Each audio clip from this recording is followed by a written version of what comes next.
नमस्कार, मैं रिया और आप देख रहे हैं डॉक्टर साहिब। आज हम बात करने वाले हैं बचपने में होने वाले मोटापे के बारे में और ये कितना खतरनाक हो सकता है, इस बारे में भी हम जानकारी लेने वाले हैं। और इस विषय में जानकारी साझा करने के लिए मौजूद है बिहार के जाने माने नवजात शिशु रोग विशेषज्ञ और पीडियाट्रिशियन डॉक्टर संतोष कुमार। तो डॉक्टर साहब, बहुत बहुत स्वागत है आपका हमारे चैनल में। नमस्ते रिया, धन्यवाद बोलने के लिए। बचपन में जो मोटापा हो जाता है, मोटापे आगे चल के कितना खतरनाक हो सकता है और बचपन में कैसे ख्याल रखें, तो इसके बारे में चाहती हूँ जो बताएं। ये आज की डेट में सबसे बहुत ही महत्वपूर्ण ये आपका क्वेश्चन है रिया कि जो चाइल्डहुड इस एज में बचपन में जो मोटापा है उसका कई सारे कारण भी है, उसका आगे चल के कई सारे कॉम्प्लिकेशन भी है, उसकी समस्याएं भी है। तो सबसे पहले हम इस बात पे कुछ बोलना चाहेंगे कि ये मोटापा होता कैसे है, क्यों होता है।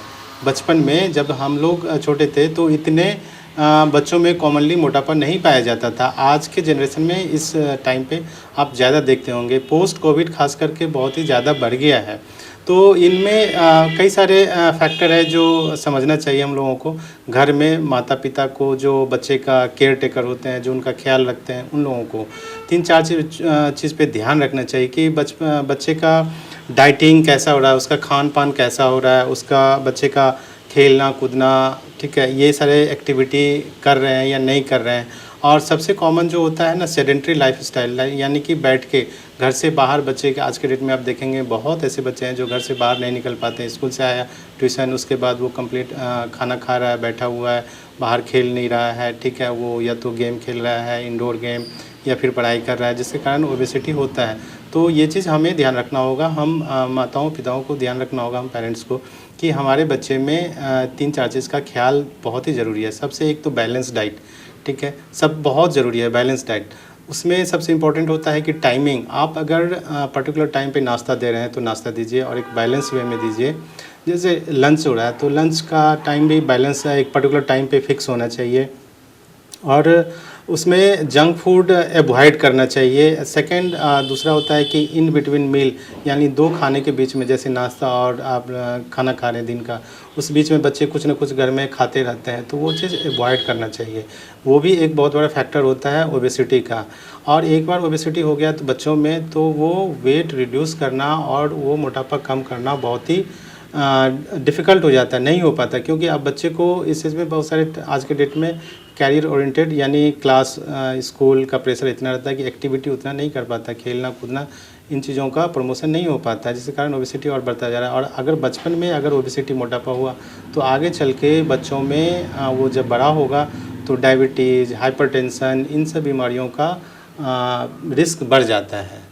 तो इसलिए हम पेरेंट्स को इतना समझना चाहिए कि हमारे बच्चों को आज के डेट में एक सही लाइफस्टाइल, सही चीज़ का जानकारी, फूड हैबिट का जानकारी कि बैलेंस डाइट क्या है, हेल्दी डाइट क्या है, जंक फूड क्या है और जंक फूड से क्या होने वाला समस्या है, हेल्दी डाइट से हमें क्या क्या बेनिफिट होता है, इन चीज़ों की जानकारी हमें साझा करना चाहिए पेरेंट्स को बच्चों के साथ, और इन चीज़ों सही और गलत बताना चाहिए, जिससे ये एक बहुत बड़ा फैक्टर होगा उसको रोकने में। और जब मोटापा रुकेगा तो एक आगे चल के स्वस्थ जो है बाल अवस्था और किशोरावस्था और एडल्टहुड हेल्दी लाइफ होगा। तो आपने जैसे बताया कि एक्टिविटी नहीं करते, वैसे आजकल देखा भी जा रहा है कि जो सिंगल लोग रह रहे हैं या फिर जो पेरेंट्स अकेले रह रहे हैं, वो खासकर फ्लैट में रहने वाले लोग भी नहीं देख पाते हैं, ज़्यादातर लोगों से बच्चे नहीं मिल पाते, उसमें भी कई तरह की समस्याएं आती हैं और खासकर डायबिटीज़ का जो खतरा है। तो क्या डायबिटीज़ एक उम्र के बाद होगा या फिर मोटापे से, या फिर उसमें बचपन में ही ये डायबिटीज़ का खतरा हो सकता है? नहीं, डायबिटीज़ ऐसी देखिए, जब ओबेसिटी होता है ना तो डायबिटीज़ 2 तरह का है, एक टाइप 1 टाइप 2 होता है, जिसमें मोटापा से रिलेटेड जो है वो टाइप 2 कॉमन होता है। तो अभी जो बचपन में अगर किसी बच्चे को मोटापा का वो शिकार हुआ है, ठीक है, तो आगे चल के उसमें टाइप 2 डायबिटीज़ होने का चांसेस बढ़ जाता है, आगे चल के हाइपरटेंशन होने का चांसेस बढ़ जाता है। इसीलिए हम पेरेंट्स को इन चीज़ों का ख्याल रखना चाहिए कि बच्चे में एक हेल्दी लाइफस्टाइल हो। जैसे कि ठीक है, आपने बताया कि न्यूक्लियर फैमिली, ये जो सॉलिटरी फैमिली, जो अकेले रह रहे हैं, बच्चों को उतना टाइम नहीं दे पा रहे, ऐसा नहीं है। हम पेरेंट्स को इतना टाइम ज़रूर मिल जाता है, आधा 1 घंटा, कि कम से कम अपने बच्चों के साथ व्यतीत करना, उनको सही चीज़ सिखाना, ठीक है, उनके साथ थोड़ा टाइम स्पेंड करके उनको उनके साथ जैसे फिजिकल एक्टिविटी किसी भी तरह का कोई आउटडोर गेम हो, ठीक है, चाहे वो क्रिकेट ही हो, टेनिस ही हो, जो भी जिसमें बॉडी एक्सरसाइज हो, ऐसे गेम हमें शेयर करना चाहिए बच्चों के साथ और उसके साथ पार्टिसिपेट करके उसके एक्टिविटी को प्रमोट करना चाहिए।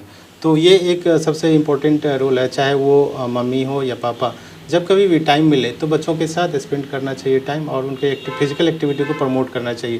तो वो भी एक बहुत बड़ा फैक्टर है, उसको हम ओबेसिटी में रोक सकते हैं। तो शुक्रिया डॉक्टर साहब, जो आपने जानकारी दी उसके लिए बहुत बहुत शुक्रिया। धन्यवाद। धन्यवाद।